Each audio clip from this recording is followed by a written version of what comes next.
Hello everyone, and welcome to today's webinar, Introduction to Value Analyzer. My name is Sandra Matthews, and I am Recognia's Director of Client Relations. Presenting today is Mr. Peter Ashton, our Vice President of Client Services, and also joining us is Chris Danos, Senior Product Manager for BMO Investor Line. I would like to thank you all for joining us to learn more about the useful tools that are provided to you by BMO. And we will begin in a moment. There's just a couple of housekeeping items. We will be addressing any questions you might have at the end of the presentation. If you do have a question, please feel free to send it along at any time by choosing Question and then Send, which is on the right-hand panel of your screen. If you have any technical difficulties, please try logging out and signing back in. We also find that in some locations, the phone line can work better than the voice over IP line, so check your sound quality and adjust in the right-hand panel. Also, this presentation will be recorded and information about getting access to it will be provided to you by BMO within the next week or two. I will now pass things over to Peter Ashton. Peter, go ahead. Well, thank you, Sandra. Welcome, everyone. My name is Peter Ashton. I'm the Vice President of Client Services at Recognia. It's my pleasure to speak to you today about some of the keys to successful value investing.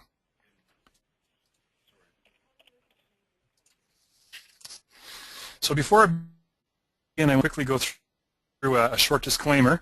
Just a reminder that any stocks or companies we look at in this webinar are presented for example purposes only. Recognia is not an investment advisor or a broker, and none of the information in this webinar should be construed as a solicitation to buy, sell, or hold securities. Now in this webinar, we'll speak about the principles of value investing and talk about how they can be used to improve the way you invest. We'll also discuss a tool from Recognia called Value Analyzer, which can help you very easily uncover good value investing ideas. Value Analyzer is now offered free of charge to all BMO Investor Line account holders. And as part of this webinar, we'll do a demonstration of where to find it on the Investor Line site and how to use it in your day-to-day investing. So let's begin with what is value investing. Value investing is really an investing discipline which seeks to invest in companies whose shares are undervalued based on some form of fundamental analysis. Value investing often uses accounting ratios like price-to-earnings ratios or price-to-book ratios and others to identify companies that are considered cheap compared to their industry peers. Now, during the financial crisis of 2008 and 2009, the markets plunged around the world. However, value investors tended to get off much more lightly than those following other investing disciplines. And as a result, we're seeing a resurgence in the popularity of value investing, particularly as markets become more volatile. So before proceeding further on the concept of value investing, let's pause for a moment and consider what are the factors that drive the value of a stock. So there are things like what is the company going to do in the future? We want to know about revenue and revenue growth. We want to think about what our share of earnings is going to be as a shareholder. So what are the earnings per share and the earnings per share growth? If we're interested in income, we want to know about dividend yield and the dividend growth rate. And of course, there are metrics that help us to understand how safe an investment this company might be. Things like what's its level of debt, so the debt to equity ratio. How many shares are outstanding? What's the cash on hand? Could this company ride it out some kind of a downturn in the market? And what's the share price history, for example? What's the company's history, or what's the volatility of the share price over time? All of these factors can be considered part of our quest to find good value. So value investing is not really a hard set of rules, but rather it's a set of principles that have been laid down over the last 75 years or so by some of the world's greatest investors. And I put this chart up, and people typically know who this guy is on the right-hand side, Warren Buffett, but oftentimes they don't know who the person on top or person on the bottom are. So on top we have Benjamin Graham, who we'll talk about in a minute, but he really is kind of the father of value investing. And we'll also talk about this guy here, who's probably the best-known value investor of recent times, Peter Lynch. So let's start with a little bit about Benjamin Graham. So Benjamin Graham was the original value investor. He coined the term margin of safety. You'll hear it used quite often in terms of value investing. He was financially wiped out in the crash of 1929, and he wrote a book called Security Analysis based on his learning from the experience. He went on to write another book called The Intelligent Investor, which is probably the best known book on value investing today. Some of the investing mantras that Benjamin Graham had were, number one, to look for an investment that would be worth substantially more than an investor has to pay for it. So if a stock, for example, value of $10 but is currently selling for $8, the margin of safety is $2. And that was Benjamin Graham's example of a company that was worth more than an investor had to pay for it. We also want to look for companies with strong balance sheets, little or no debt, and above average profit margins and strong cash flows. Those were all the things that Benjamin Graham tended to look for. Now, after writing his 2 books, Benjamin Graham went on to become a professor at Columbia University and teach about finance. And he had many famous students when he was there who went on to become successful value investors in their own right. One of his students was Warren Buffett. Warren Buffett started out as a very modest investor in Omaha, Nebraska. He acquired a number of small companies, and in fact, one of his very first investments was a textile company named Berkshire Hathaway. And Berkshire Hathaway went on to become the investment holding company which Buffett owned and ran, and became one of the best examples of a company to profit from value investing. Warren Buffett actually refuted the idea of the efficient market hypothesis. For those of you who don't know, the market hypothesis basically says all publicly known knowledge about a stock becomes disseminated in the market very quickly, and the price of the stock reflects everything that's known about it. So as a result of that, it's not really possible for an individual investor to outperform the market for an extended period of time given a certain risk profile. Now, Warren Buffett did not believe that, and he actually refuted it by pointing out a number of students of the Graham-Dodd investment school of thought who had outperformed the market for very long periods of time. And he felt that that was an example of where the efficient market hypothesis was not working. The mantra that Warren Buffett had was to look for wonderful businesses which had a number of characteristics. Number one, they were easy to understand. They had low debt and high return on capital. And he liked companies that were very strong brands and therefore had freedom to price. So he was very well known for his investments in Gillette and American Express. He liked earnings that are predictable, and not just predictable for 1 or 2 quarters, but have long, long track records of predictability going back 5 or 10 years. And he used to say they don't need a genius to run. He had a saying that you should buy a company that even an idiot can run, because someday an idiot will run it. And last, we'll talk about Peter Lynch, probably one of the best-known value investors of recent time. So Peter Lynch was the manager of the Fidelity Magellan Fund between 1977 and 1990, and for a number of years, the Magellan Fund was the largest mutual fund in the world. During the time that Peter Lynch ran this fund, he beat the market 11 out of 13 years and had an average annual return of 29%. So that's quite amazing if you think about it. The average return every year was 29%. So he had some years that were really blowouts, much, much more than 29%. He coined the term 10-bagger. He looked for stocks that would return tenfold. And in fact, if you had invested $30,000 in Peter Lynch's Magellan Fund in 1977, by 1990, you would have been a millionaire. His investing mantra was to know what you own. He said it was futile to try to predict the economy and interest rates.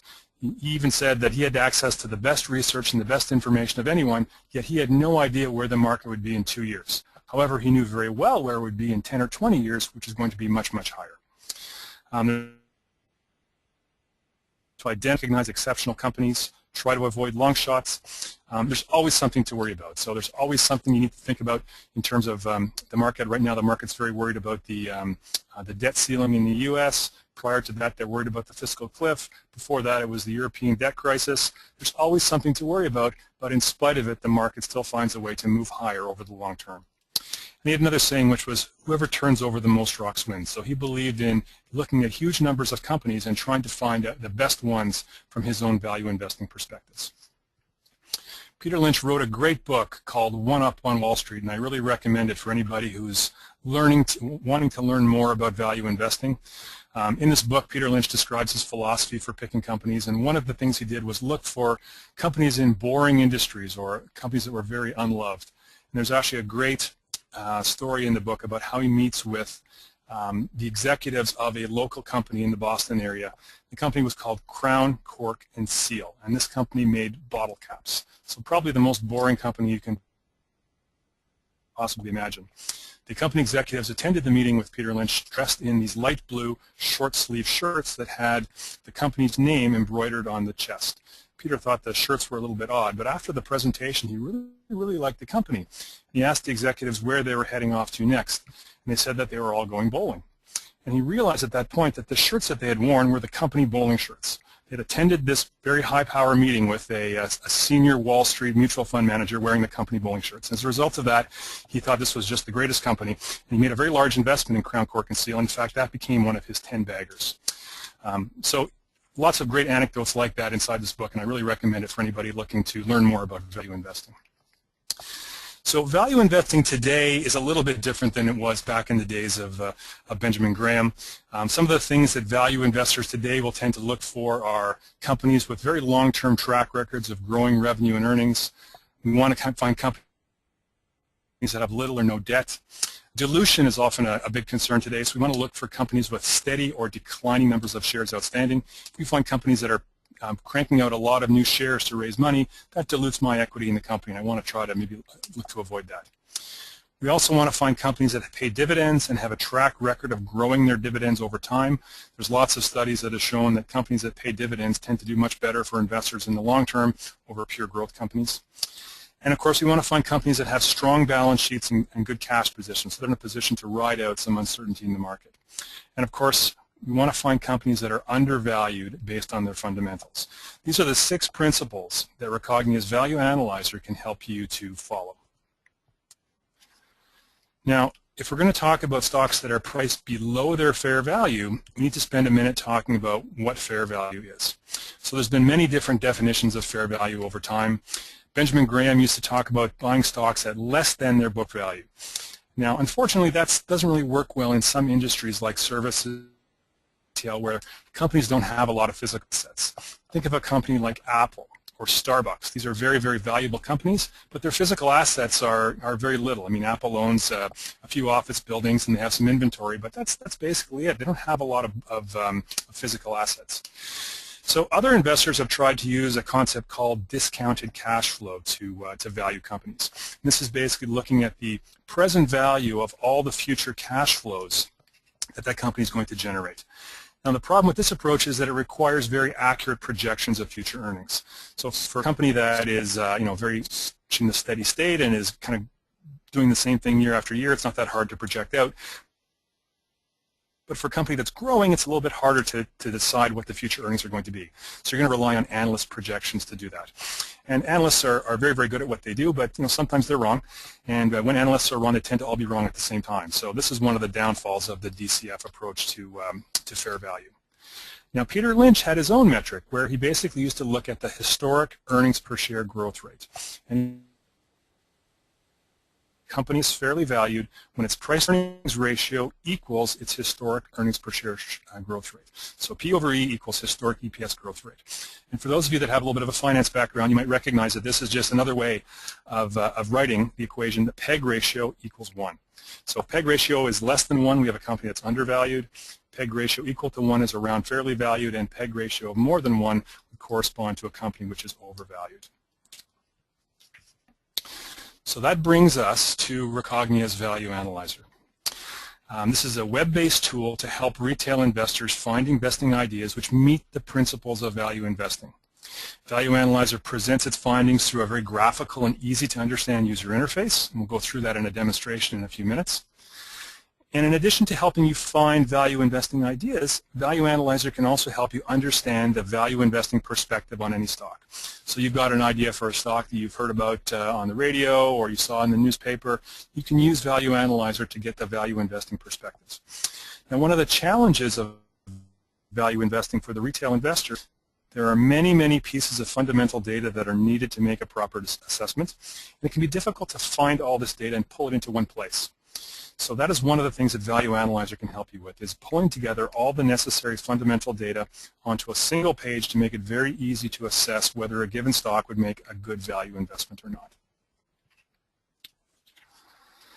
And last, Value Analyzer provides what we call the featured value stocks. And this is a list of pre-screened stocks for a given market which match the fundamental value investing principles.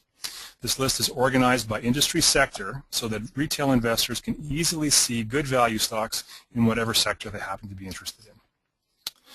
So I'm going to go transition now to a demonstration and I'd like to go through kind of three use cases for you. I want to show you how to use Value Analyzer to uncover new investment opportunities using the featured value stocks and to screen for value investing ideas.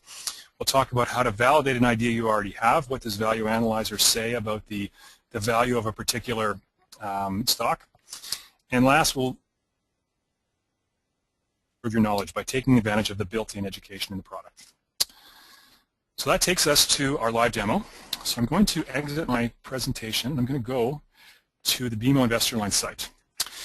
Now you can find Value Analyzer a couple of different ways on the Investor Line site.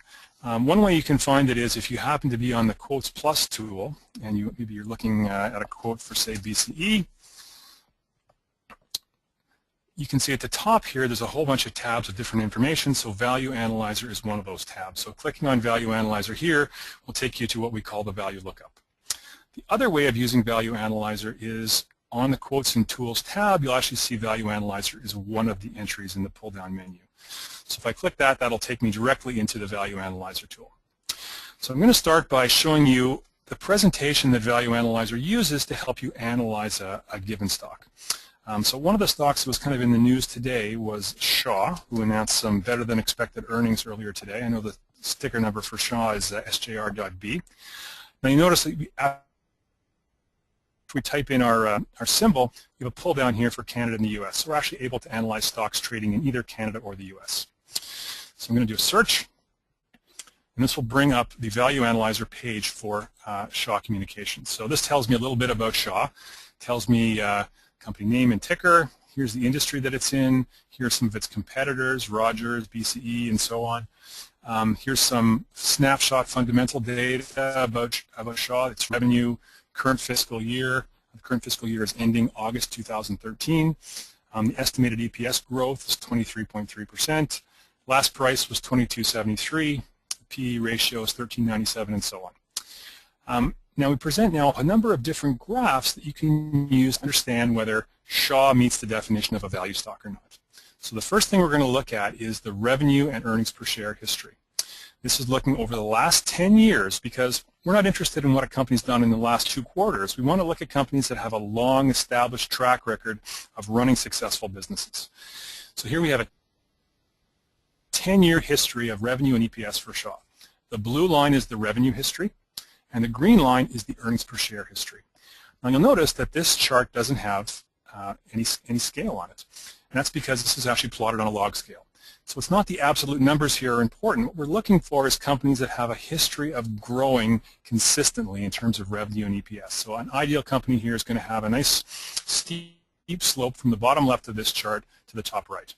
So we look at the revenue chart for Shaw. They've grown their revenue quite nicely over the last 10 years, but kind of slow and gradual growth with no real surprises in there.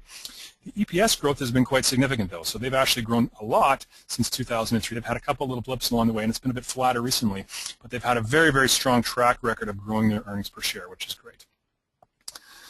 By the way, these dotted lines you'll see on here are to help you understand what the slope of these lines correspond to. So this line here has a slope corresponding to a 10% annual growth rate. This is a 20% annual growth rate, and this one's a 30% annual growth rate. And actually up here we for you what the EPS rate is. It's 23.3% for Shaw.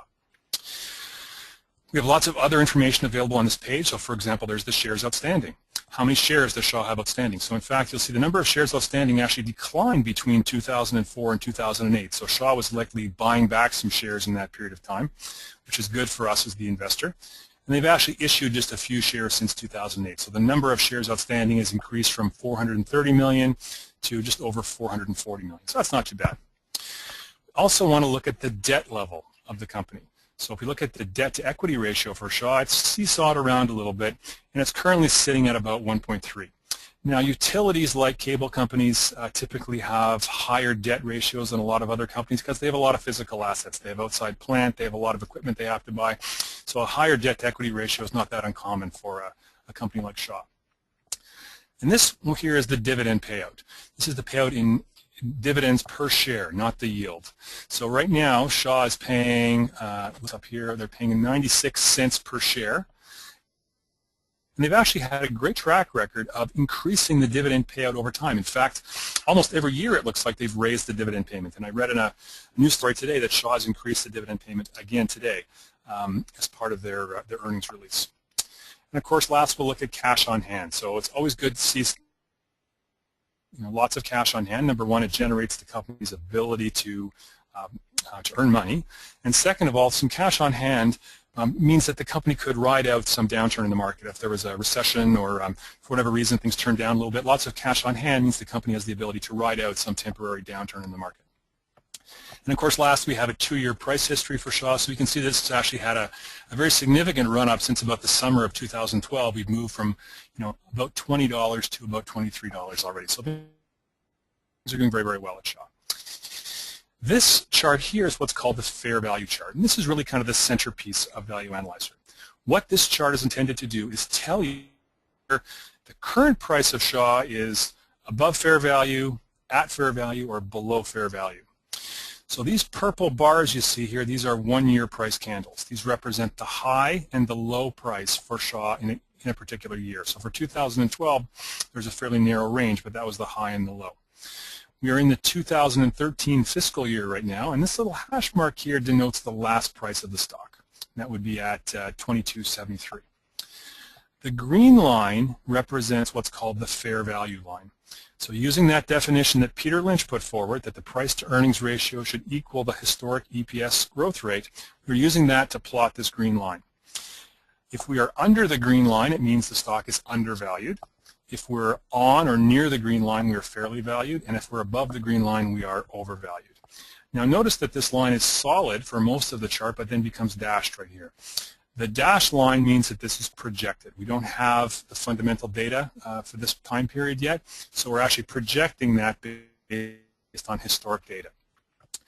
We find, though, is that Shaw is actually quite far below the fair market value for the stock. The fair market value is probably somewhere north of $40, and right now we're trading at $22.73. So we're well under what Peter Lynch would have considered to be the fair market value. As a result, Shaw gets the green traffic light indicating it's an undervalued stock. So green traffic light undervalued, yellow means fairly valued or near fairly valued, and red means overvalued. Now incidentally, let's suppose I wasn't sure that Shaw could continue to grow at the same rate. Right now the EPS is growing at 23% a year, but what if it doesn't grow that fast in the future? I can do a what if analysis. So I can click on this chart. You can see a new window's popped up. So right now this is telling me that the current growth rate for Shaw is 23.3%, and we're going to project that for 5 years. Let's change that to 3, and let's suppose Shaw can't grow at 23%, but can only grow at 15%. Let's update this chart and see what it looks like.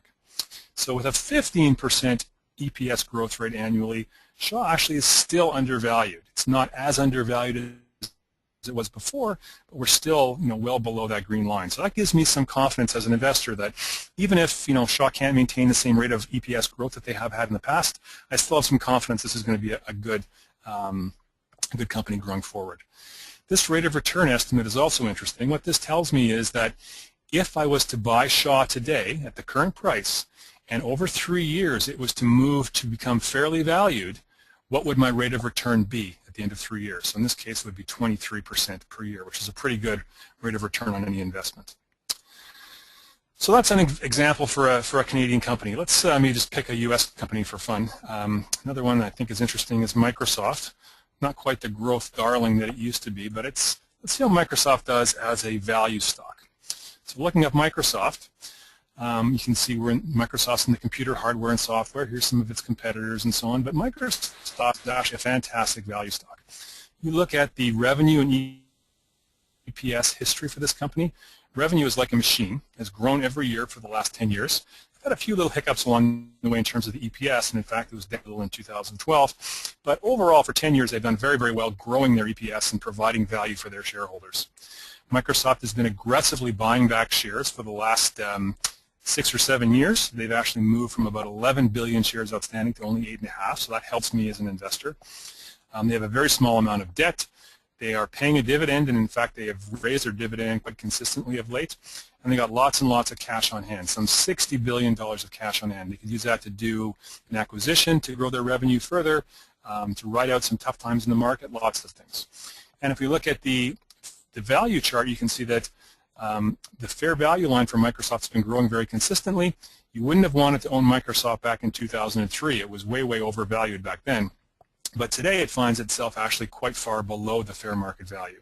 So Value Analyzer thinks that somewhere north of $30 is the fair value for Microsoft. So that's very interesting.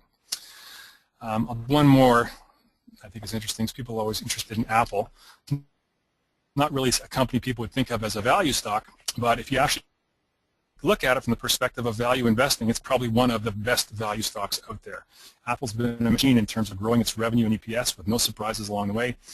They've issued a few shares, but generally not too bad. You've got no debt. They've recently started to pay a dividend. They're paying about a 2% dividend now, I believe. And they got lots and lots of cash on hand. And if you look at the value chart for for Apple, they are well below the fair market value. So trading today at 517, the fair market value based on the growth rate they've been able to achieve is well over $2,000 a share. And again, if I'm not sure that Apple can maintain that kind of growth rate, what if instead of at 40% a year, they can only grow at 20% a year? What would the value chart look like in that case? Well, Apple's actually still a very strong value investment, even at half the growth rate that it has today. Now, I think this wouldn't be fair unless we actually looked at a company that's perhaps not doing as well. So let's just go back here. Up. Let's maybe pick a company that's not going to be doing so well. Let's look at, say, Citigroup, who's had a lot of problems since the financial crisis. So Citigroup was a rock-solid Fortune 500 company with super revenue and earnings growth during the early part of the 2000s. The financial crisis came in 2007, 2008, 2009, and you can see the earnings of the company basically dropped to near zero. So while this probably was a very good value investment back in the early 2000s, it is actually not that good of an investment right now. Let's just pick one more. General Motors is another company that's been in the news a lot, so they seem to have their up and down years. Look at General Motors now. Their revenue today is less than it was 10 years ago, so that's not a good trend for any company. Earnings are all over the place. They've had good years and very, very bad years where their earnings are basically zero, and as a result, General Motors comes out right about at fair value right now, but there are a number of other things that you might see on this chart that would convince you that this might not be the company you want to put your money in today. So that's a few examples of how you can evaluate any company from a value investing perspective. If you're looking for some idea of where you might want to put some money and you want to pick some value stocks, one of the best ways of doing that is through what's called the featured value stocks. So every day, Recognia is going to run a screen, and we are going to pick for you a number of companies in whatever market you're interested in that meet the value investing principles. So every one of the companies on this list is going to be a green traffic light. Now, we organize these by industry sector. So if you're interested particularly in the metals and mining industry or the pharmaceutical industry, here's a bunch of companies that have been pre-screened to be green traffic lights. So here's a nice one, Shoppers Drug Mart, for example, in the retail sector, a fantastic value investment embodying all the things that a value investor would tend to look for. Now, this is available not just for the Canadian market, but also for the US. So here you see in the top right-hand corner, there's a pull down. I can switch that to US, and this will give me the US featured stocks. So again, lots and lots of different companies here you might want to dig into in more detail. One thing I always find interesting about this page is that, there's a few really well-known companies on here like Apple and Coach, AstraZeneca, Buffalo Wild Wings, some companies here that are kind of household names. But there's lots and lots of companies on this list that most people, and I'm guessing most people on this call, have probably never heard of. So let's just look down here. Look at the manufacturing industry, for example. Waters Corporation, never heard of it. Atrion, never heard of it. Stryker, never heard of it. But these are all companies that have fantastic fundamentals and are great value investments. And this is where Peter Lynch said that the average retail investor actually has a huge advantage over a professional investor. Professional investors oftentimes are quite restricted in terms of what they're allowed to buy. It has to have a certain market cap, has to be covered by a certain number of analysts, all kinds of things. Oftentimes you can find companies with the value analyzer that aren't covered by a lot of analysts, and they're not known by Wall Street.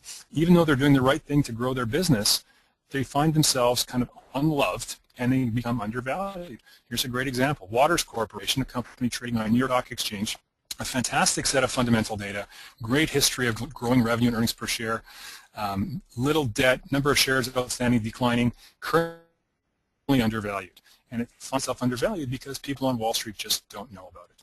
So the featured value stocks is a great way to actually come across some of these lesser known value investing companies.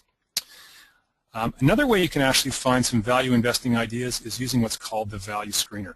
So you see here there's a link called value screener. So let's suppose you have your own set of criteria that you're looking for to find a value stock. So I'm going to flick this to US. We'll look at the whole US market. So let's suppose I want to find a company that's growing their earnings by at least 10% a year, growing their revenue by 5% a year.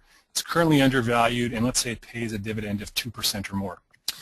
These two criteria here, earnings consistency and revenue consistency, this is either low, medium, or high. What this does is controls how straight those lines need to be on the revenue and EPS growth chart we talked about. So if you say that has to be high, then you're going to basically only pick companies that have a very, very straight revenue growth line and a very straight EPS share growth line. If I pick any, then I'll include anything with no restrictions. So I'll say I want medium for earnings consistency and any for revenue consistency. Let's just see what we get by clicking this.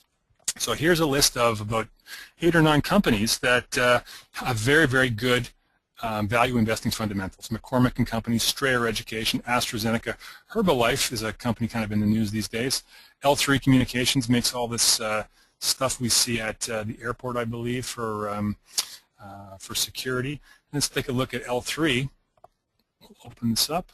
And again, you find this is a company that has really, really good history of growing their revenue and earnings per share. They're way, way, way undervalued right now based on the analysis that Value Analyzer does. They've had a fantastic history of growing their dividends. They've increased their dividends just about every year, it looks like. So these are a great way to come across some investing ideas that you can evaluate further.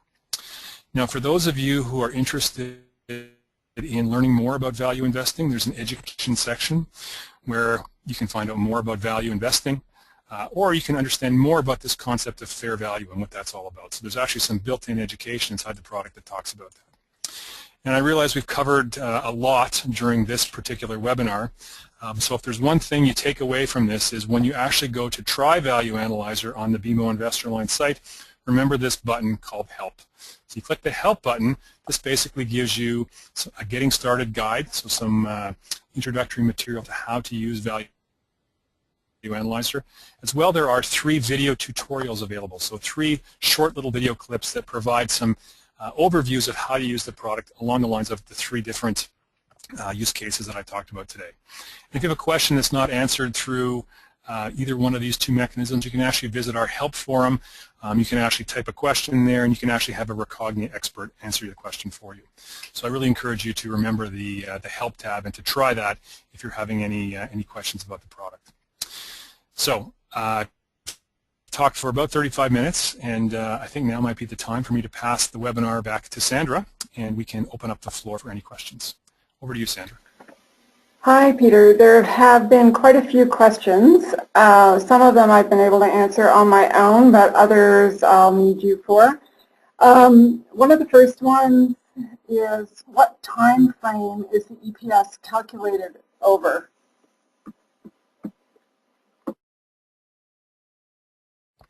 Time frame for the EPS growth, I'm guessing, is the question. So we calculated over the maximum time frame for which we have EPS data, typically 10 years. So a company that's been around for 10 years, we will look at a full 10 years to calculate the EPS growth rate.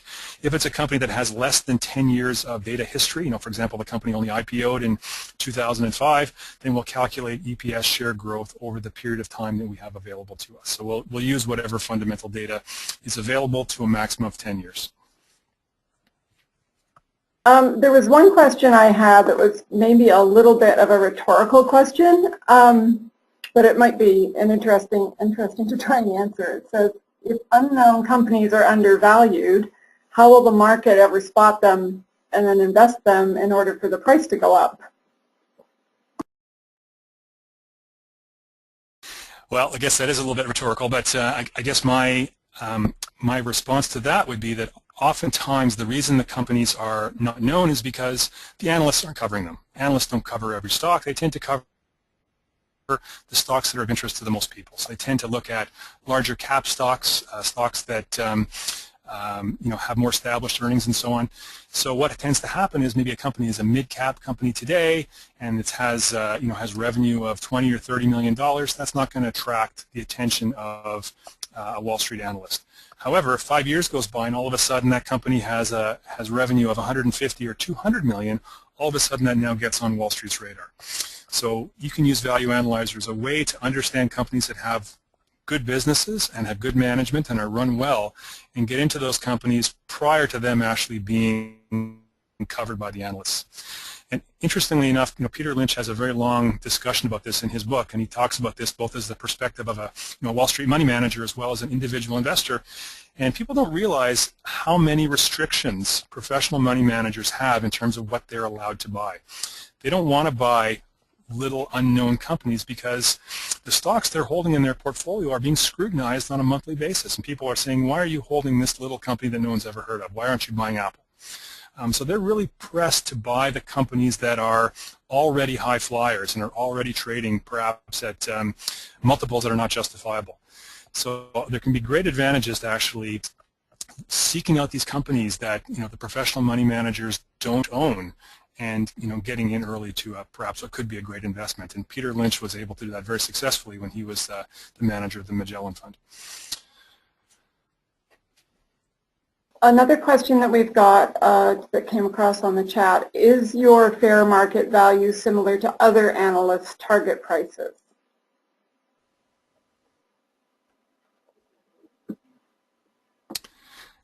I would say probably not. So we have a methodology for determining fair market value, which I've talked about in this webinar, and it's it's really something that Peter Lynch, I think, was the I'm not sure the first to use it, but certainly one of the best known value investors to use. I wouldn't describe the fair market value necessarily as the target price. You may have target prices arising in other ways. Fair market value is really just intended to tell you, is this stock trading at a level which is justifiable based on its fundamentals? And ideally, you can find stocks which maybe have been overlooked by the market and they're trading at a discount to where they perhaps should be trading using Value Analyzer. Peter, someone's also asking if Value Analyzer applies to bonds.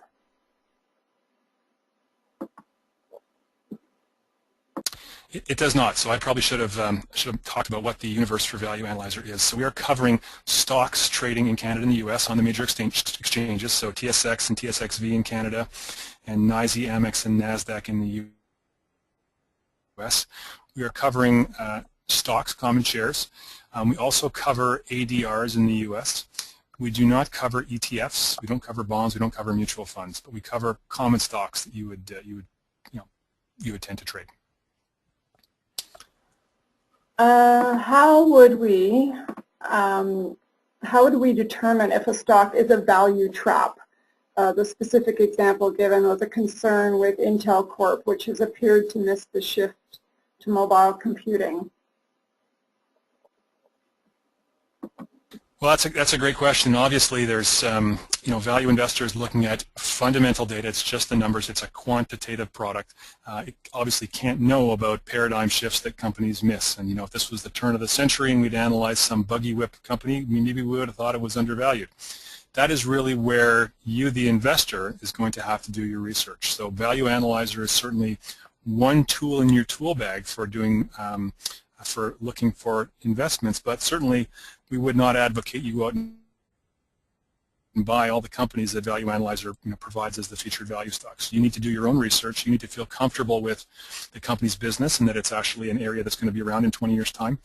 For example, Warren Buffett used to think that financial services was a big growth area, and he took a huge position in American Express. He liked Gillette as a company. He didn't think that razor blades were going away despite the invention of electric razors, and that was actually a good investment for him.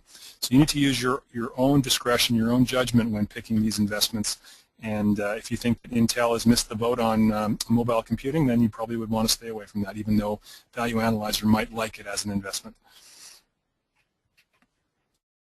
Peter, how does the system prioritize the featured stocks?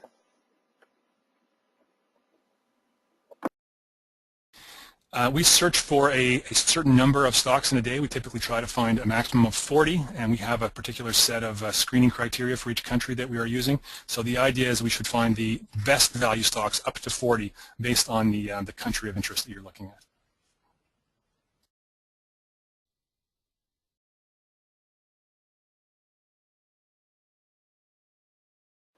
Sorry, I had another one. I forgot to unmute myself. Historical PEs are at a near all-time low. How can you find real, a near all-time high, sorry. How can you find real fair value?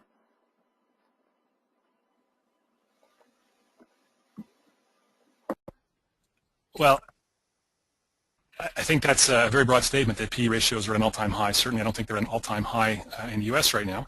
But we want to look at not just what the PE ratio is, but we also want to look at the growth rate, right? So we're really focusing in Value Analyzer not just on what today's PE has been, but what's been the track record of the company of growing its PE. Growing its earnings, so in other words, declining the PE. So if the PE may be 20 today, which you consider high, but if the company is growing their earnings on a regular basis, then that PE is declining over time, and those are the kind of companies I try to identify. Okay, this one's a bit more technical. Can you customize and generate different graphs based on your specific parameters and different criteria?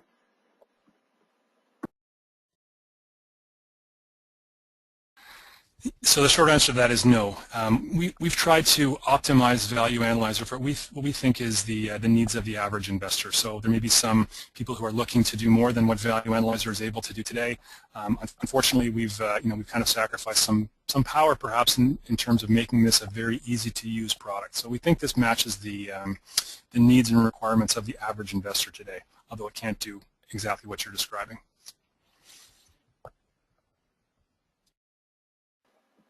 I think that's all the questions that I can see right now. I know there's been quite a few put in the chat box that we'll have to get back to later. As Peter said, all of the questions that end up coming through will be answered via email. And as he also said, we will have this recorded, and Chris Daniels from BMO's team will make sure that you're all informed of where to find it online and within the next week or so. I want to thank everyone for your attendance and hopefully it's been of value to you. Thank you very much. Thank you, everyone. Thank you.